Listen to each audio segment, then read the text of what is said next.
കാതിലെത്തും പത്രങ്ങൾ media one podcast ആരംഭിക്കുകയാണ്. ഇന്ന് 2024 നവംബർ 18 തിങ്കളാഴ്ച. ഞാൻ PT നാസർ. മണിപ്പൂർ കലാപം ആളിക്കത്തുന്നത് തന്നെയാണ് ഇന്നും പത്രങ്ങളിലെ പ്രധാന വാർത്ത. IAS കേഡറിൽ ആളില്ലാത്തതു കാരണം ഭരണം അവതാളത്തിലായെന്നും സെക്രട്ടേറിയറ്റിൽ 3 ലക്ഷം ഫയലുകൾ കെട്ടിക്കിടക്കുന്നു എന്നും ഒരു വാർത്ത മനോരമ കൊണ്ടുവന്നിട്ടുണ്ട്. കേരളത്തിലെ ഇറച്ചിക്കോഴികളിൽ മരുന്നുകളെ മറികടക്കുന്ന ബാക്ടീരിയകളുണ്ടെന്ന് ICMR പഠനം മാധ്യമം റിപ്പോർട്ടാക്കുന്നു. മെഗാ സീരിയലുകൾ നിരോധിക്കണമെന്ന വനിതാ കമ്മീഷന്റെ ശുപാർശ മാതൃഭൂമി 1-ാം പേജിലേക്ക് കൊണ്ടുവന്നിട്ടുണ്ട്. അങ്ങനെ പലതുണ്ട് ഇന്നറിയേണ്ട വാർത്തകൾ. കേൾക്കാം. ആദ്യം മലയാള മനോരമയുടെ ലീഡ് വാർത്തയാണ്. മണിപ്പൂർ ഇംഫാലിൽ താഴ്വരയിൽ കലാപം രൂക്ഷം. 2 മന്ത്രിമന്ദിരങ്ങൾ കൂടി കത്തിച്ചു. 4 MLAമാരുടെ വീടുകൾക്ക് നേരെയും ആക്രമണം. 2 മൃതദേഹങ്ങൾ കൂടി കണ്ടെത്തി. സുരക്ഷായോഗം വിളിച്ച് അമിത്ഷാ. ജാവേദ് പർവേസ് ഇംഫാലിലെത്തി റിപ്പോർട്ട് ചെയ്യുകയാണ് മലയാള മനോരമയ്ക്ക് വേണ്ടി. ബന്ദികളാക്കിയ 8 മാസം പ്രായമുള്ള കുഞ്ഞുൾപ്പെടെ ഒരു കുടുംബത്തിലെ 6 പേരെ കൊലപ്പെടുത്തിയ സംഭവത്തെ തുടർന്ന് ഇംഫാൽ താഴ്വരയിലുണ്ടായ സംഘർഷം തുടരുന്നു. മണിപ്പൂർ മന്ത്രിസഭയിലെ 2ാമനായ തോഗാം ബിശ്വജിത്തിൻ്റെയും 3ാമനായ ഗോവിന്ദാസിൻ്റെയും വീടുകൾ ജനക്കൂട്ടം ഞായറാഴ്ച പുലർച്ചെ തീയിട്ടു. 4 MLAമാരുടെ വീടുകൾക്ക് നേരെയും ആക്രമണം നടന്നു. ഇംഫാൽ നഗരത്തിൽ പ്രധാനമന്ത്രി നരേന്ദ്രമോദിയുടെയും മുഖ്യമന്ത്രി ബീരൻ സിംഗിൻ്റെയും പരസ്യ ഹോർഡിങ്ങുകളും ജനക്കൂട്ടം തകർത്തു. ജിരിബാമിൽ 2 പേരുടെ കൂടി മൃതദേഹം ഇന്നലെ കണ്ടെത്തിയിട്ടുണ്ട്. അസം അതിർത്തിയിലെ പുഴയിൽ മെയ്തേയി വനിതയുടെയും ജിരിബാമിലെ അഗൽപുരിൽ കുക്കി യുവാവിൻ്റെയും മൃതദേഹമാണ് കണ്ടെത്തിയത്. ഗർഭിണിയായ ഭാര്യയെ കാണാനെത്തിയ ഹോജൽ ഡെങ്കൽ എന്ന യുവാവിനെ മെയ്തേയി വിഭാഗക്കാർ തട്ടിക്കൊണ്ടുപോയി കൊലപ്പെടുത്തുകയായിരുന്നുവെന്ന് കുക്കി സംഘടനകൾ പറഞ്ഞു. ഇതോടെ ജിരിബാമിൽ മാത്രം 10 ദിവസത്തിനകം കൊല്ലപ്പെട്ടവരുടെ എണ്ണം 20ആയി. മെയ്തേയി കുടുംബത്തിലെ കൊല്ലപ്പെട്ട 2.5 വയസ്സുള്ള കുഞ്ഞിൻ്റെ തല ഛേദിച്ച നിലയിലായിരുന്നുവെന്ന് പോലീസ് പറഞ്ഞു. മുഖ്യമന്ത്രി ബിരേൻ സിംഗ് കഴിഞ്ഞാൽ ഏറ്റവും പ്രബലരായ മന്ത്രിമാരായ ബിശ്വജിത്തിൻ്റെയും ഗോവിന്ദാസിൻ്റെയും വീടുകൾ പൂർണ്ണമായും കത്തിനശിച്ചിട്ടുണ്ട്. കിടപ്പുമുറി ഉൾപ്പെടെ തീയിട്ട ജനക്കൂട്ടം സാധനങ്ങൾ കടത്തുകയും ചെയ്തു. ആക്രമണം നടത്തുമ്പോൾ ഇരുവരും വീട്ടിലില്ലായിരുന്നു. 3 മന്ത്രിമാരുടെയും 6 MLAമാരുടെയും വീടുകൾക്ക് നേരെ ശനിയാഴ്ച രാത്രി ആക്രമണം നടന്നിരുന്നു. മുഖ്യമന്ത്രിയുടെ കുടുംബ വീടിന് നേരെ ആക്രമണം നടന്നെങ്കിലും സുരക്ഷാ ഏജൻസികൾ ഇടപെട്ട് തടയുകയായിരുന്നു. ജിരിബാമിനും ഇംഫാലിനും പുറമെ തൗബാലിലും കാക്ചിങ്ങിലും ആക്രമണങ്ങൾ റിപ്പോർട്ട് ചെയ്തിട്ടുണ്ട്. സമാധാനം ഉറപ്പാക്കാൻ സാധ്യമായ എല്ലാ നടപടികളും സ്വീകരിക്കാൻ ആഭ്യന്തരമന്ത്രി അമിത്ഷാ ഉദ്യോഗസ്ഥർക്ക് നിർദ്ദേശം നൽകി. മഹാരാഷ്ട്രയിലെ തെരഞ്ഞെടുപ്പ് റാലികൾ റദ്ദാക്കി ഡൽഹിയിലെത്തിയാണ് അമിത്ഷാ സുരക്ഷാ അവലോകന യോഗം വിളിച്ചു ചേർത്തത്. നാളെ 12-ന് നോർത്ത് ബ്ലോക്കിൽ കൂടുതൽ ഉദ്യോഗസ്ഥരുടെ യോഗം വിളിച്ചിട്ടുണ്ട്. CRPF director general Aneesh Dayal മണിപ്പൂരിലെത്തി സ്ഥിതിഗതികൾ വിലയിരുത്തി.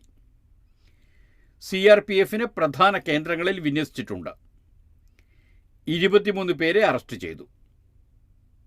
ഇംഫാൽ താഴ്വര ഉൾപ്പെടെ 7 ജില്ലകളിൽ കർഫ്യൂ തുടരുകയാണ്. സർക്കാരിന് അന്ത്യശാസനം. 24 മണിക്കൂറിനകം സൈന്യത്തെയും കേന്ദ്രസേനയെയും ഉപയോഗിച്ച് കുക്കി ക്യാമ്പുകൾ തകർത്തില്ലെങ്കിൽ ഭവിഷ്യത്ത് നേരിടേണ്ടി വരുമെന്ന വിവിധ മെയ്തേയി പൗരസംഘടനകളുടെ ഏകോപന സമിതിയായ കൊക്കോമി മുന്നറിയിപ്പ് നൽകി. CRPFുമായുള്ള ഏറ്റുമുട്ടലിൽ കൊല്ലപ്പെട്ട 10 ഗോത്രവർഗ്ഗക്കാരുടെ സംസ്കാരം പോസ്റ്റ്മോർട്ടം റിപ്പോർട്ട് ലഭിച്ചതിന് ശേഷം മാത്രമേ നടത്തുകയുള്ളൂ എന്ന് കുക്കി സംഘടനകൾ അറിയിച്ചു. അതിനിടയിൽ NPP പിന്തുണ പിൻവലിച്ചു. മണിപ്പൂരിൽ സമാധാനം കൊണ്ടുവരുന്നതിൽ പരാജയപ്പെട്ടെന്നാരോപിച്ച് ബീരൻ സിംഗ് സർക്കാരിനുള്ള പിന്തുണ സഖ്യകക്ഷിയായ മേഘാലയ മുഖ്യമന്ത്രി കോൺറാഡ് സാങ്മയുടെ നേതൃത്വത്തിലുള്ള നാഷണൽ പീപ്പിൾസ് പാർട്ടി പിൻവലിച്ചു. 60 അംഗ നിയമസഭയിൽ NPPക്ക് 7 MLAമാരാണുള്ളത്. BJPക്ക് 37 MLA-മാരുണ്ട്. 10 കുക്കി MLA-മാർ രാജിവെച്ചാലും സ്വതന്ത്രർ, NPF, JDU തുടങ്ങിയ പാർട്ടികളുടെ പിൻബലത്തോടെ സർക്കാരിന് ഭൂരിപക്ഷമുണ്ട്. BJPയിലെയും പ്രതിപക്ഷത്തെയും പല MLA-മാരും രാജിക്ക് തയ്യാറാണെന്ന് പ്രഖ്യാപിച്ചിട്ടുണ്ട്. BJPയിൽ 20 MLA-മാർ പ്രത്യക്ഷമായി മുഖ്യമന്ത്രി ബീരേൻ സിംഗിന് എതിരാണ്. ഇത്രയുമാണ് സംഭവം. സെക്രട്ടേറിയറ്റിൽ കെട്ടിക്കിടക്കുന്നത് 3 ലക്ഷം ഫയലുകൾ. IASൽ ആളില്ല. 231 ഉദ്യോഗസ്ഥർ വേണ്ടിയിടത്ത് നിലവിൽ 126 പേർ മാത്രം. മിക്ക ഉദ്യോഗസ്ഥർക്കും 5-6 വകുപ്പുകളുടെ ചുമതല. VR പ്രതാപ് മനോരമയ്ക്ക് വേണ്ടി തിരുവനന്തപുരത്ത് നിന്ന് റിപ്പോർട്ട് ചെയ്യുന്നു. വേണ്ടത്ര IAS ഉദ്യോഗസ്ഥരില്ലാത്തതിനാൽ സർക്കാരിൻ്റെ മിക്ക വകുപ്പുകളുടെയും പ്രവർത്തനം മന്ദഗതിയിൽ. വേണ്ടപ്പെട്ട ഉദ്യോഗസ്ഥർക്ക് 4-5 വകുപ്പുകളും അല്ലാത്തവർക്ക് കുറച്ച് വകുപ്പുകളും എന്നതാണ് സ്ഥിതി. സുപ്രധാന വകുപ്പുകൾ പോലും ശ്രദ്ധിക്കാൻ ആളില്ലാതെ ഉദ്യോഗസ്ഥർ വലയുന്നു. 231 IAS ഉദ്യോഗസ്ഥർ വേണ്ടിയിടത്ത് 126 പേർ മാത്രമാണുള്ളത്. ഒട്ടേറെ മുതിർന്ന ഉദ്യോഗസ്ഥർ കേന്ദ്ര ഡെപ്യൂട്ടേഷനിലാണ്. പലരും മറ്റു സംസ്ഥാനങ്ങളിൽ തെരഞ്ഞെടുപ്പ് നിരീക്ഷകരായി പോയതും പ്രതിസന്ധി രൂക്ഷമാക്കുന്നു. ഏറ്റവും സീനിയറായ മനോജ് ജോഷിയും രാജേഷ് കുമാർ സിംഗും കേന്ദ്ര ഡെപ്യൂട്ടേഷനിൽ തുടരുന്നതിലാണ്. വി വേണു വിരമിച്ചപ്പോൾ സെക്രട്ടേറിയറ്റിൽ തൊട്ടു പിന്നിലുള്ള ശാരദാ മുരളീധരനെ ചീഫ് സെക്രട്ടറിയാക്കിയത്. ശാരദ കഴിഞ്ഞാൽ സീനിയറായ 1990 ബാച്ചിലെ കമലവർദ്ധന റാവുവും കേന്ദ്രത്തിലാണ്. തൊട്ടു താഴെയുള്ള രാജു നാരായണസ്വാമി നടപടികൾ നേരിടേണ്ടി വന്നതു കാരണം ഇപ്പോഴും പ്രിൻസിപ്പൽ സെക്രട്ടറി മാത്രമാണ്. സർക്കാരിന് താൽപ്പര്യമില്ലാത്തതിനാൽ അദ്ദേഹത്തിന് പാർലമെന്ററി കാര്യ വകുപ്പിന്റെ ചുമതല മാത്രമാണ് നൽകിയിരിക്കുന്നത്. ധന അഡീഷണൽ ചീഫ് സെക്രട്ടറിയായ ഡോക്ടർ എ ജയതിലകാണ് തൊട്ടുപിന്നിൽ. ധനസെക്രട്ടറിമാർക്ക് മറ്റ് വകുപ്പുകളുടെ ചുമതല നൽകാറില്ലെങ്കിലും ആൾക്ഷാമം കാരണം നികുതി വകുപ്പിന്റെ ചുമതലയും ജയതിലകിനാണ്. സെക്രട്ടേറിയറ്റിൽ 10 സെക്ഷനുകളുള്ള വലിയ വകുപ്പാണിത്. പുതിയ കണക്ക് പ്രകാരം ധനവകുപ്പിൽ മാത്രം 26,257 ഫയലുകളാണ് കെട്ടിക്കിടക്കുന്നത്. സെക്രട്ടേറിയറ്റിൽ ആകെ കെട്ടിക്കിടക്കുന്ന ഫയലുകൾ 3 ലക്ഷം കവിഞ്ഞു. വകുപ്പ് സെക്രട്ടറിമാർ പല വകുപ്പുകൾ ഒരേ സമയം കൈകാര്യം ചെയ്യുന്നതിനാൽ തീരുമാനം വൈകുന്നുവെന്നാണ് ഉദ്യോഗസ്ഥർ ചൂണ്ടിക്കാട്ടുന്നത്. സർക്കാരിന് വേണ്ടപ്പെട്ട ഉദ്യോഗസ്ഥനായ KR ജ്യോതിലാലിന് പൊതുഭരണം, വനം, ഊർജം, ഗതാഗതം എന്നീ 4 സുപ്രധാന വകുപ്പുകളുടെ ചുമതലയുണ്ട്. 5 വകുപ്പുകൾ ഒരേ സമയം കൈകാര്യം ചെയ്തിരുന്ന കൗശികൻ ഫയൽ നോക്കാൻ സമയം കിട്ടുന്നില്ലെന്ന് പരാതിപ്പെട്ടതോടെ മൃഗസംരക്ഷണ വകുപ്പ് ഒഴിവാക്കി. പുനീത് കുമാറിന് 4 വകുപ്പുകളും ബിജു പ്രഭാകരനും ടിങ്കു ബിസ്വാളിനും 3 വകുപ്പുകൾ വീതവുമുണ്ട്. ഇത്രയേറെ അധിക ചെലവുകൾ കാരണം മന്ത്രിമാർ വിളിക്കുന്ന യോഗത്തിൽ ചുമതലകൾ കാരണം മന്ത്രിമാർ വിളിക്കുന്ന യോഗത്തിൽ പോലും പലർക്കും എത്താൻ കഴിയുന്നില്ല. CPM പാർട്ടി കോൺഗ്രസ് വരാനിരിക്കുന്നതിനാൽ ഇത്തവണ ബജറ്റ് ജനുവരിയിൽ തന്നെ അവതരിപ്പിക്കാനാണ് സർക്കാർ ആലോചിക്കുന്നത്. എന്നാൽ കഴിഞ്ഞ ബജറ്റിലെ പദ്ധതികൾ 33% മാത്രമേ പൂർത്തിയാക്കാൻ കഴിഞ്ഞിട്ടുള്ളൂ. ആവശ്യമില്ലാത്തവ ഒഴിവാക്കണമെന്ന മന്ത്രിസഭാ തീരുമാനം നടപ്പാക്കുന്നതിലും മെല്ലെപ്പോക്കാണ്. അങ്ങനെയാണത്. സുപ്രധാന കണ്ടെത്തലുമായി ICMR പഠനം. കേരളത്തിലെ ഇറച്ചിക്കോഴികളിൽ മരുന്നുകളെ മറികടക്കുന്ന ബാക്ടീരിയകൾ. M. ഷിബു മാധ്യമത്തിന് വേണ്ടി തിരുവനന്തപുരത്തു നിന്ന് കൊണ്ടുവന്ന റിപ്പോർട്ട്. കേരളത്തിലെ ഇറച്ചിക്കോഴികളിൽ മരുന്നുകളെ അതിജീവിക്കുന്ന ബാക്ടീരിയ സാന്നിധ്യം സ്ഥിരീകരിച്ച് ICMR. ആൻറ്റിബയോട്ടിക് പ്രതിരോധം എന്നറിയപ്പെടുന്ന ഈ ഗുരുതര സാഹചര്യത്തെ തടയുന്നതിന് ആരോഗ്യ വകുപ്പിൻ്റെ നേതൃത്വത്തിൽ തീവ്രയജ്ഞം നടക്കുമ്പോഴാണ് നിർണായകമായ കണ്ടെത്തൽ. കേരളത്തിന് പുറമെ തെലങ്കാനയിൽ നിന്നുള്ള സാമ്പിളുകളും ജീൻ പ്രൊഫൈൽ സ്ഥിരീകരിച്ചിട്ടുണ്ട്. വ്യവസായ അടിസ്ഥാനത്തിൽ പൗൾട്രി ഫാമുകൾ ആരംഭിച്ചതോടെ കോഴി വളർത്തലിന് വ്യാപകമായി ആൻറ്റിബയോട്ടിക്കുകളിൽ ഉപയോഗിക്കുന്ന സ്ഥിതിയുണ്ട്. ഇതാണ് ആൻറ്റിബയോട്ടിക്കുകളെ അതിജീവിക്കുന്ന ബാക്ടീരിയ സാന്നിധ്യം, ആൻറ്റിബയോട്ടിക് പ്രതിരോധം കാരണമെന്നാണ് പഠനത്തിലെ കണ്ടെത്തൽ. ICMRലെ ശാസ്ത്രജ്ഞൻ ഡോക്ടർ ഷോബി വേളേരിയുടെ നേതൃത്വത്തിൽ അജ്മൽ അസീം, പ്രാർത്തി സാഗർ, സംയുക്തകുമാർ റെഡ്ഡി എന്നിവരടങ്ങുന്ന സംഘമാണ് പഠനം നടത്തിയത്. ICMR national institute of nutrition ഹൈദരാബാദിലെ ഡ്രഗ് സേഫ്റ്റി ഡിവിഷൻ ഒരു അന്താരാഷ്ട്ര ജേർണലിലാണ് ഈ പഠനം പ്രസിദ്ധീകരിച്ചത്. ദക്ഷിണേന്ത്യയിലെ ബ്രോയിലർ കോഴികളിൽ ആൻറ്റിബയോട്ടിക് പ്രതിരോധം വർദ്ധിക്കുന്നതായി നേരത്തെ തന്നെ സൂചനകൾ ഉണ്ടെങ്കിലും അതിനെ ശാസ്ത്രീയമായി സാധൂകരിക്കുന്ന പഠനങ്ങളോ ഡേറ്റകളോ ഉണ്ടായിരുന്നില്ല. വിവിധ മേഖലകളിൽ നിന്ന് കോഴി വിസർജ്യം സ്വീകരിക്കുകയും DNA വേർതിരിച്ച് പഠന വിധേയമാക്കുകയുമാണ് സംഘം ചെയ്തത്. ഗ്രാം നെഗറ്റീവ്, ഗ്രാം പോസിറ്റീവ് എന്നിങ്ങനെ 2 തരത്തിലാണ് ബാക്ടീരിയകളെ തരംതിരിച്ചിരിക്കുന്നതെന്ന് ഡോക്ടർ ഷോബി വേളേരി മാധ്യമത്തോട് പറഞ്ഞു. ഏറ്റവും അപകടകാരികളാണ് ഗ്രാം നെഗറ്റീവ് വിഭാഗത്തിലുള്ളവ. തലയിൽ ഹെൽമറ്റ് വെച്ചതിന് സമാനമായി മരുന്നുകളേശാത്ത വിധത്തിലുള്ള അധിക സുരക്ഷ പാളി സ്വതമേ ഇവയ്ക്കുണ്ട്. മരുന്നുകളേശാത്ത വിധത്തിലുള്ള അധിക സുരക്ഷാ പാളി സ്വതവേ ഇവയ്ക്കുണ്ട്. ഇത്തരം ബാക്ടീരിയകൾ ആൻറ്റിബയോട്ടിക് പ്രതിരോധം കൂടി ആർജിച്ചാൽ അവ മരുന്നുകളിൽ നിന്ന് ഇരട്ടി സുരക്ഷിതമാകും. ഇതാകട്ടെ കൂടുതൽ അപകടകരവുമാണ്. കേരളത്തിൽ നിന്നുള്ള സാമ്പിളുകളിൽ ഗ്രാം നെഗറ്റീവ് ബാക്ടീരിയകൾ ഉണ്ടെന്നാണ് ആശങ്കകരമെന്ന് അദ്ദേഹം പറഞ്ഞു. കണ്ടെത്തിയത് അപകടകാരികളായ ബാക്ടീരിയകളെ. മരുന്നുകളെ അതിജീവിച്ച അപകടകാരികളായ ബാക്ടീരിയകളുടെ പട്ടിക ICMR തയ്യാറാക്കിയിട്ടുണ്ട്. അതിൽ ന്യൂമോണിയയ്ക്ക് കാരണമാകുന്ന ക്ലബ്സില്ല ന്യൂമോണിയ സ്റ്റഫിലോകോക്കസ്, വയറിളക്ക രോഗങ്ങൾക്ക് കാരണമാകുന്ന ഈക്വാളി, ത്വക്ക് രോഗങ്ങൾക്ക് കാരണമാകുന്ന സ്റ്റഫിലോകോക്കസ് എന്നിവയടക്കം കേരളത്തിൽ നിന്നുള്ള ഇറച്ചിക്കോഴികളിൽ കണ്ടെത്തി. ശ്വാസകോശ രോഗങ്ങൾക്ക് പുറമെ മൂത്രാശയ അണുബാധ, ഉദരസംബന്ധമായ അണുബാധ എന്നിവയ്ക്ക് കാരണമാകുന്ന ബാക്ടീരിയകളും ഈ കൂട്ടത്തിലുണ്ട്. പാകം ചെയ്താലും ചില ബാക്ടീരിയകൾ നിലനിൽക്കും. നിലവിൽ ന്യൂമോണിയയ്ക്ക് മരുന്നുണ്ട്. പക്ഷേ അതിജീവന ശേഷി നേടിയ ഈ ബാക്ടീരിയകൾ മൂലമുള്ള രോഗബാധകളിൽ മരുന്നുകൾ ഫലിക്കില്ലെന്നതിനാൽ ചികിത്സ പ്രതിസന്ധിയിലാകുമെന്നതാണ് ആരോഗ്യ സംവിധാനങ്ങൾ നേരിടുന്ന വെല്ലുവിളി.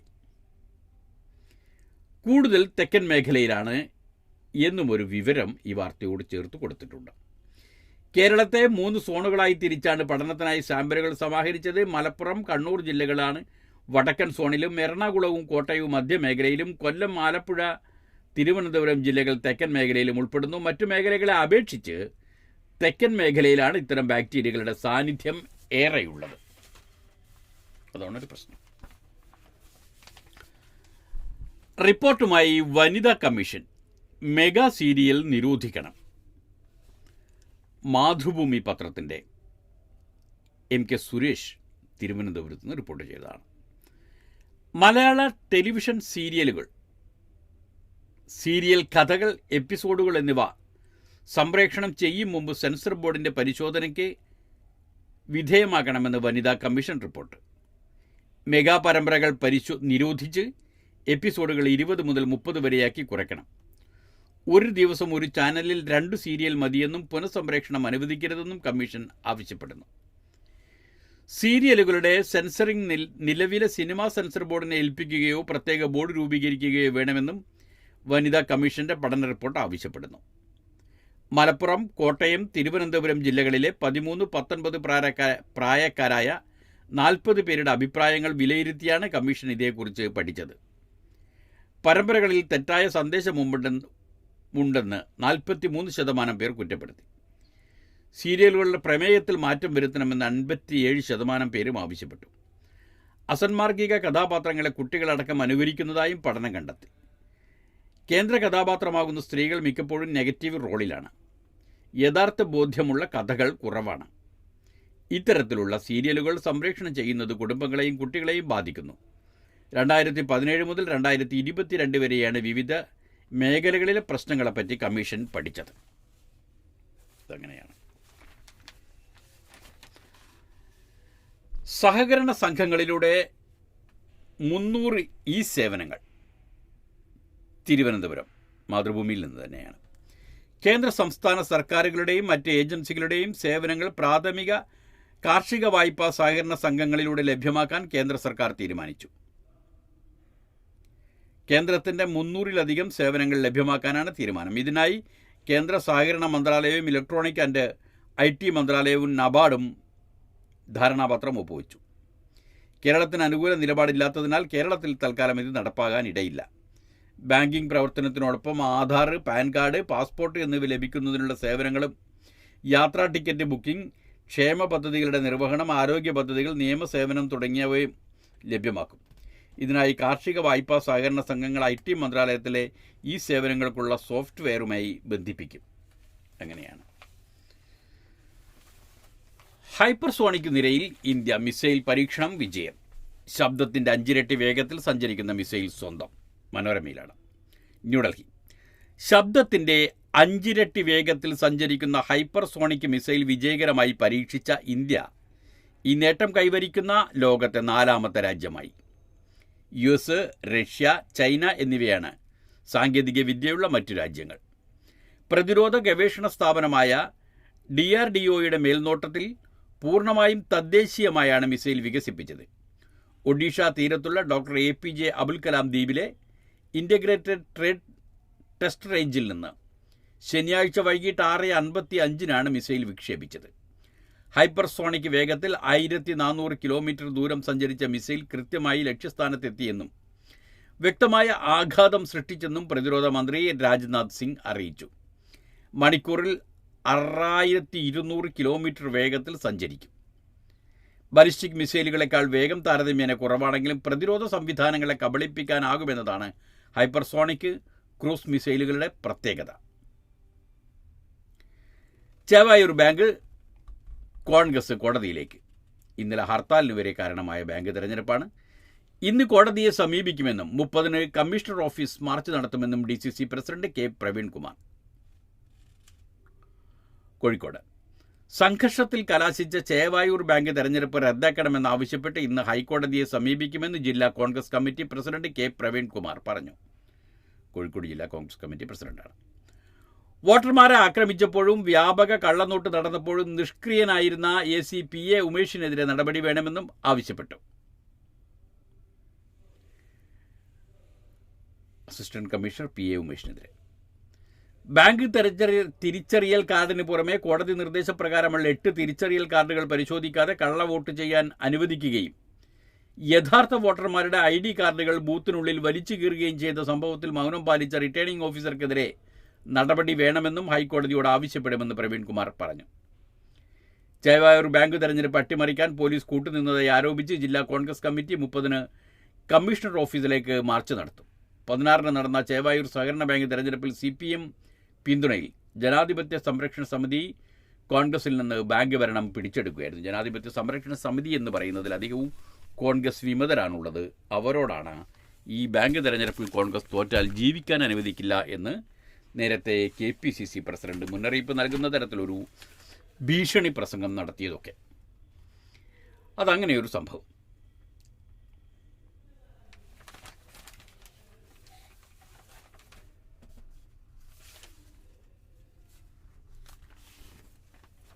ഗുജറാത്തിൽ റാഗിംഗ് ക്രൂരത. കുഴഞ്ഞു വീണ MBBS വിദ്യാർത്ഥി മരിച്ചു.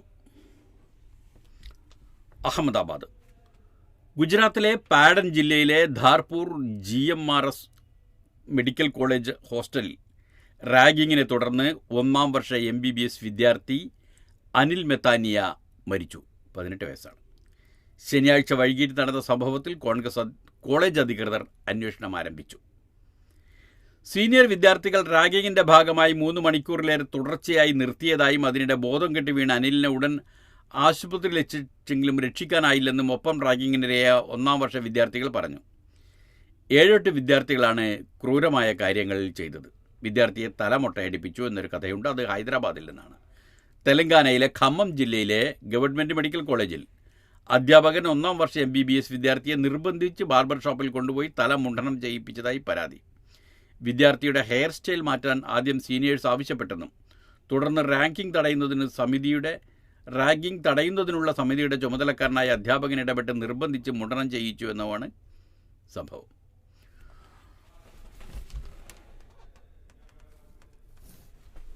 കൊച്ചിയിൽ പിടിയിലായ കുറുവ സംഘാംഗം ആലപ്പുഴയിലെ 2 മോഷണ കേസുകളിലെയും പ്രതിയാണ് എന്ന് സന്തോഷ് ചെൽവൻ എന്നാണ് പേര്. CCTVയിലെ 2ാമനെ പറ്റി വിവരം ലഭിച്ചെന്നും പോലീസ്. ആലപ്പുഴ. മനോരമയിൽ നിന്നാണ് ഈ വാർത്ത. കൊച്ചി കുണ്ടന്നൂർ മേൽപ്പാലത്തിന് താഴെ നിന്ന് ശനിയാഴ്ച രാത്രി മണ്ണഞ്ചേരി പോലീസ് സാഹസികമായി പിടികൂടിയ കുറുവ സംഘാംഗം തമിഴ്നാട് തേനി കാമാക്ഷിപുരം ചന്ദനമാരിയമ്മൻ കോവിൽ സ്ട്രീറ്റിൽ സന്തോഷ് സെൽവൻ തന്നെയാണെന്ന് ജില്ലയിലെ 2 മോഷണ കേസുകളിലെ പ്രതിയെന്നും സ്ഥിരീകരിച്ചു. മണ്ണഞ്ചേരിയിൽ വീടുകളുടെ പിൻവാതിൽ പൊളിച്ച് അകത്ത് കയറി സ്ത്രീകളുടെ സ്വർണ്ണാഭരണങ്ങളാണ് കവർന്നത്. മോഷ്ടാക്കളുടെ CCTV ദൃശ്യത്തിൽ കാണുന്ന രണ്ടാമനെപ്പറ്റി വിവരം ലഭിച്ചതായും പോലീസ് അറിയിച്ചു. കുണ്ടന്നൂരിൽ നിന്ന് സന്തോഷിനോടൊപ്പം പിടിയിലായ മണികണ്ഠൻ മോഷണത്തിൽ പങ്കുണ്ടോ എന്ന് പരിശോധിക്കുന്നുണ്ട്. സന്തോഷിൻ്റെ മൊബൈൽ നമ്പർ കണ്ടെത്തിയതായും തേനി പോലീസ് നൽകിയ വിവരങ്ങളെ തുടർന്നാണ് ഇയാളെ പിടികൂടിയതെന്നും DYSP MR മധുബാബു പറഞ്ഞു. നെഞ്ചിൽ പച്ച കുത്തിയത് CCTV ദൃശ്യങ്ങളിൽ പതിഞ്ഞതും സഹായകമായി. കോട്ടയം പാലായിൽ നിന്ന് മോഷണക്കേസിൽ അറസ്റ്റിലായ ഇയാൾ ഏതാനും മാസം മുമ്പാണ് ജാമ്യത്തിലിറങ്ങിയത്. സന്തോഷിനെതിരെ 19 കേസുകളുണ്ടെന്ന് പോലീസ് കണ്ടെത്തി. കേരളത്തിൽ മാത്രം 8 എണ്ണം, എന്നാൽ ആകെ 30 കേസുണ്ടെന്നാണ് ചോദ്യം ചെയ്യലിൽ സന്തോഷ് പറഞ്ഞത്. CCTV ദൃശ്യങ്ങളിൽ കാണുന്ന വേഷത്തിൽ സന്തോഷിനെ മോഷണം നടന്ന വീടുകളിൽ എത്തിച്ച് തെളിവെടുത്തു. മാല പൊട്ടിച്ച് കിടക്കുന്നതിനിടെ മോഷ്ടാവിനെ കണ്ട വീട്ടമ്മ ഇയാളെ തിരിച്ചറിഞ്ഞു. തമിഴ്നാട്ടിൽ നിന്ന് സന്തോഷ് ഉൾപ്പെടെ കുറുവ സംഘത്തിലെ 14 പേർ കേരളത്തിൽ മോഷണത്തിനായി എത്തിയിട്ടുണ്ടെന്ന് പോലീസ് പറഞ്ഞു. ഇവർ പല സ്ഥലങ്ങളിലായി താമസിച്ച് വീടുകൾ നിരീക്ഷിച്ചാണ് മോഷണം നടത്തുന്നത്. കയ്യുറ ധരിക്കുന്നതിനാൽ ഒരിടത്തു നിന്നും വിരലടയാളം കിട്ടാറില്ല. പിടിയിലായവരെ മണ്ണഞ്ചേരി സ്റ്റേഷനിൽ എത്തിച്ചപ്പോൾ ഭാര്യമാരും കുഞ്ഞുങ്ങളും ഉൾപ്പെടെ സ്ത്രീകളുടെ സംഘം പ്രതിഷേധവുമായി എത്തി. കുണ്ടന്നൂരിൽ നിന്നും പ്രതികളെ പിടികൂടിയപ്പോഴും സംഘത്തിലെ സ്ത്രീകൾ പോലീസിനെ വളഞ്ഞ് ആക്രമിക്കാൻ ശ്രമിച്ചിരുന്നു. അതങ്ങനെയാണ് ആ കേസുള്ളത്.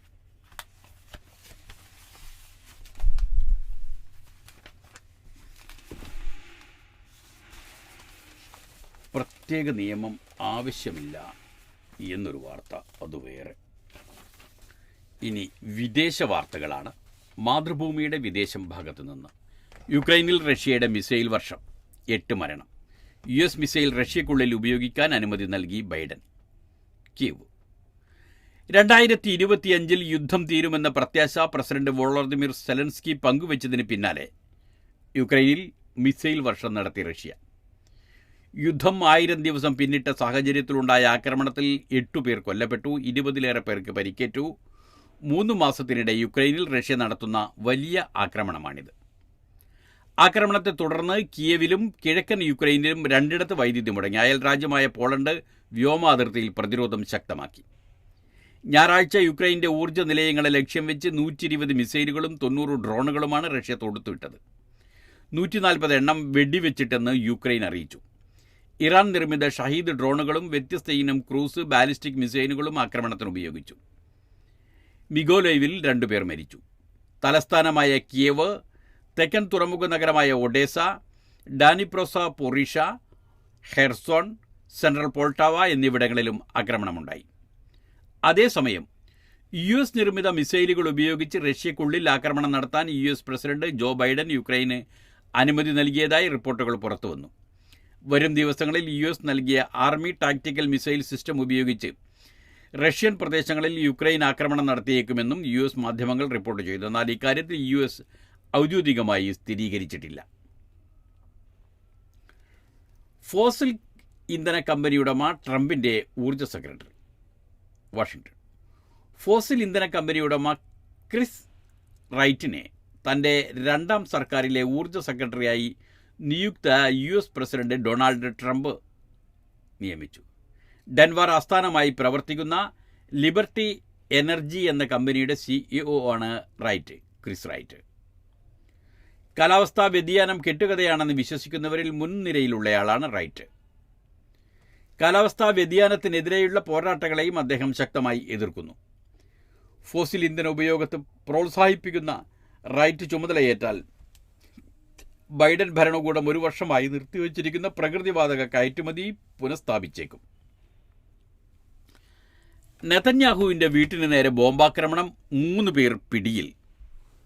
ജെറൂസലേം. ഇസ്രായേൽ പ്രധാനമന്ത്രി ബെഞ്ചമിൻ നെതന്യാഹുവിൻ്റെ സ്വകാര്യ വസതിയിലേക്ക് ഫ്ലാഷ് ബോംബ് എറിഞ്ഞ സംഭവവുമായി ബന്ധപ്പെട്ട് 3 പേരെ ഇസ്രായേലി പോലീസ് അറസ്റ്റ് ചെയ്തു. വടക്കൻ പട്ടണമായ സിസേറിയയിലെ നെതന്യാഹുവിൻ്റെ വീട്ടിന് നേരെ ശനിയാഴ്ച വൈകിട്ടാണ് ആക്രമണമുണ്ടായത്. 2 എണ്ണം വീട്ടുവളപ്പിലെ ഉദ്യാനത്തിൽ വീണതായി പോലീസ് പറഞ്ഞു. സംഭവ സ്ഥാനത്ത് നെതന്യാഹുവും കുടുംബവും അവിടെ ഉണ്ടായിരുന്നില്ല. ഭരണവിരുദ്ധ പ്രക്ഷോഭകരാണ് സംഭവത്തിന് പിന്നിലെന്ന് ഇസ്രായേൽ പാർലമെൻറ്റ് സ്പീക്കർ അമീർ റൊഹാന പറഞ്ഞു. ഇത് പ്രതിഷേധമല്ല, ഭീകരാക്രമണമാണെന്ന് പ്രതിപക്ഷ നേതാവ് ബെന്നി ഗാൻഡസ് പറഞ്ഞു. ഒക്ടോബറിൽ ഇതേ വീട്ടിന് നേരെ ഹിസ്ബുള്ളയുടെ ഡ്രോൺ ആക്രമണമുണ്ടായിരുന്നു. ഇസ്രായേൽ ആക്രമണം, ഗസയിൽ 30 പേർ മരിച്ചു, ഹിസ്ബുള്ള വക്താവിനെ വധിച്ചു. ടെലവീവ്. വടക്കൻ ഗസയിലെ ബൈത്ത് ലാഹിയയിൽ ഞായറാഴ്ച ഇസ്രായേൽ നടത്തിയ വ്യോമാക്രമണത്തിൽ 30 പേർ മരിച്ചു. കെട്ടിടാവശിഷ്ടങ്ങൾക്കിടയിൽ 59 പേരെ കാണാതായി. ശനിയാഴ്ച രാത്രി മധ്യ ഗസയിലെ നുസൈറത്ത്, ബുറൈജ് അഭയാർത്ഥി ക്യാമ്പുകൾക്ക് നേരെയും വടക്കൻ ഗസയിലെ ജനവാസ മേഖലയിലുമുണ്ടായ ആക്രമണങ്ങളിൽ 12 പേർ മരിച്ചു. അതിനിടെ ലെബനന്റെ വടക്കൻ ഭാഗങ്ങളിൽ ഇസ്രായേൽ സൈന്യവും ഹിസ്ബുള്ളയും തമ്മിൽ ശക്തമായ ഏറ്റുമുട്ടൽ തുടരുകയാണ്. തെറ്റായിരിക്കാനാണ് സാധ്യത. സ്ഥലം ലെബനന്റെ തെക്കൻ ഭാഗത്തായിരിക്കും, ഇസ്രായേലിന്റെ വടക്കൻ ഭാഗത്തുമായിട്ട്. 1.5 മാസമായി ഹിസ്ബുള്ളക്കെതിരെ ലെബനൻ അതിർത്തി പ്രദേശങ്ങളിൽ കരയുദ്ധം നയിക്കുന്ന ഇസ്രായേൽ സൈന്യം ഇത്ര ഉള്ളിൽ കിടക്കുന്നത് ആദ്യമായാണ്.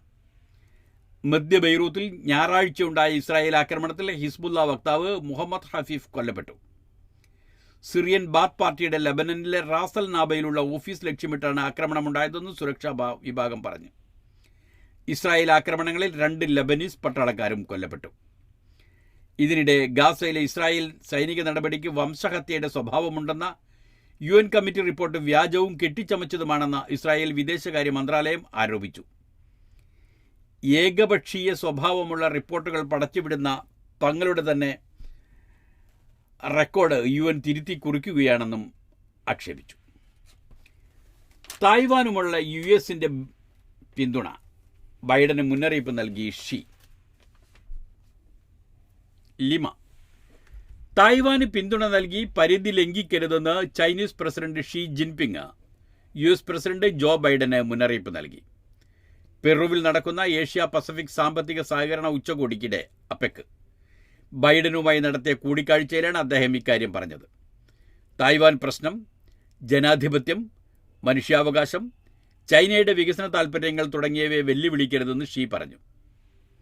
തായ്വാന്റെ സ്വാതന്ത്ര്യത്തിനായുള്ള വിഘടനവാദികളുടെ നീക്കം തായ്വാൻ കടലിടുക്കിൽ സമാധാനവും സ്ഥിരതയും കൊണ്ടുവരില്ലെന്നും അദ്ദേഹം ആവർത്തിച്ചു. ചൈന അവകാശവാദം ഉന്നയിക്കുന്ന സ്വയംഭരണ മേഖലയാണ് തായ്വാൻ. തായ്വാനുമായി ഔദ്യോഗിക നയതന്ത്ര ബന്ധമില്ലെങ്കിലും അവർക്ക് US ശക്തമായ സുരക്ഷാ പിന്തുണ നൽകുന്നുണ്ട്. യുക്രൈൻ വിഷയത്തിൽ ചൈനയുടെ സമീപനം തുറന്നതാണെന്ന് ഷീ വ്യക്തമാക്കി. നിയുക്ത US പ്രസിഡന്റ് ഡൊണാൾഡ് ട്രംപിന്റെ സർക്കാരുമായി ചേർന്ന് പ്രവർത്തിക്കാൻ ചൈന സന്നദ്ധമാണെന്നും അറിയിച്ചു. ജനുവരിയിൽ പ്രസിഡന്റ് സ്ഥാനമൊഴിയുന്ന ബൈഡൻ പങ്കെടുക്കുന്ന അവസാനത്തെ അന്താരാഷ്ട്ര ഉച്ചകോടിയാണ് അപെക്. നൈജീരിയയിൽ പ്രസിഡന്റുമായി കൂടിക്കാഴ്ച നടത്തി മോദി. നൈജീരിയൻ പ്രസിഡന്റുമായി അബുജ. ത്രിരാഷ്ട്ര പര്യടനത്തിന്റെ ഭാഗമായി നൈജീരിയ സന്ദർശിക്കുന്ന പ്രധാനമന്ത്രി നരേന്ദ്രമോദി ഞായറാഴ്ച പ്രസിഡന്റ് ബോല അഹമ്മദ് ടിനുബുവുമായി കൂടിക്കാഴ്ച നടത്തി. വ്യാപാരം, നിക്ഷേപം, ഡിജിറ്റൽ രംഗം, പശ്ചാത്തല സൗകര്യ വികസനം തുടങ്ങിയ മേഖലകളിൽ പങ്കാളിത്തം ശക്തിപ്പെടുത്തുന്നതിനെക്കുറിച്ച് നേതാക്കൾ ചർച്ച ചെയ്തു. ഞായറാഴ്ച പുലർച്ചെ തലസ്ഥാനമായ അബുജയിൽ വിമാനമിറങ്ങിയ മോദിക്ക് മന്ത്രി നൈസോം എസൻവോ വൈക്കിന്റെ നേതൃത്വത്തിൽ ഗംഭീര വരവേൽപ്പ് നൽകി. നൈജീരിയൻ ജനതയുടെയും വിശ്വാസത്തിന്റെയും ആദരത്തിന്റെയും പ്രതീകമായി മന്ത്രി മോദിക്ക് അബൂജയുടെ താക്കോൽ ഉപഹാരമായി സമ്മാനിച്ചു. 17 വർഷത്തിന് ശേഷം പടിഞ്ഞാറൻ ആഫ്രിക്കൻ രാജ്യമായ നൈജീരിയയിൽ സന്ദർശിക്കുന്ന ഇന്ത്യൻ പ്രധാനമന്ത്രിയാണ് മോദി. നൈജീരിയൻ പര്യടനത്തിന് ശേഷം 19ാം G20 ഉച്ചകോടിക്ക് ബ്രസീലിലേക്ക് പോകുമെന്ന് മോദി പിന്നീട് ഗയാനയും സന്ദർശിക്കും. നൈജീരിയയുടെ 2ാം പരമോന്നത ബഹുമതി സമ്മാനിച്ചു. നൈജീരിയയുടെ 2ാം പരമോന്നത ബഹുമതിയായ grand commander of the order of the Niger Nigerian president Bola Ahmed Tinubu പ്രധാനമന്ത്രി നരേന്ദ്രമോദിക്ക് സമ്മാനിച്ചു. 1969 എലിസബത്ത് രാജ്ഞിക്ക് ശേഷം നൈജീരിയയെ ബഹുമതി നൽകുന്ന 2ാമത്തെ വിദേശിയാണ് മോദി. ഇതോടെ 17 രാജ്യങ്ങളുടെ പരമോന്നത ബഹുമതികൾ മോദിക്ക് ലഭിച്ചു. ഇസ്രായേലിൻ്റേത് വംശഹത്യയാണോ എന്ന് അന്വേഷിക്കണമെന്ന് മാർപ്പാപ്പ പറഞ്ഞിട്ടുണ്ട്. മാധ്യമത്തിൽ നിന്നാണ് ഈ വാർത്ത. റോം. ഗസ മുനമ്പിൽ ഇസ്രായേലിൻ്റേത് വംശഹത്യയാണോ എന്ന് കണ്ടെത്താൻ അന്വേഷണം നടത്തണമെന്ന് ഫ്രാൻസിസ് മാർപ്പാപ്പ ആവശ്യപ്പെട്ടതായി റിപ്പോർട്ട്. ചൊവ്വാഴ്ച പുറത്തിറങ്ങാനിരിക്കുന്ന hope never disappoints pilgrims towards a better world എന്ന പുസ്തകത്തിലാണ് മാർപ്പാപ്പ ഇക്കാര്യം ആവശ്യപ്പെട്ടതായി പറയുന്നത്. മാർപ്പാപ്പയുമായി നടത്തിയ സംഭാഷണത്തിൻ്റെ അടിസ്ഥാനത്തിൽ ഹെർണൽ റൈൻസ് അൽക്കെയ്ഡാണ് പുസ്തകം തയ്യാറാക്കിയത്. ഇസ്രായേലിൻ്റെ ഗസ ലെബനൻ ആക്രമണങ്ങൾ അധാർമികമാണെന്നും യുദ്ധചട്ടങ്ങൾ സൈന്യം ലംഘിച്ചെന്നും സെപ്റ്റംബറിൽ മാർപ്പാപ്പ ചൂണ്ടിക്കാട്ടിയിരുന്നു. ഇതോടുകൂടി ഇന്നത്തെ വാർത്തകൾ അവസാനിക്കുന്നു. നാളത്തെ വാർത്തകൾ നാളെ കേൾക്കാം. നന്ദി, നമസ്കാരം.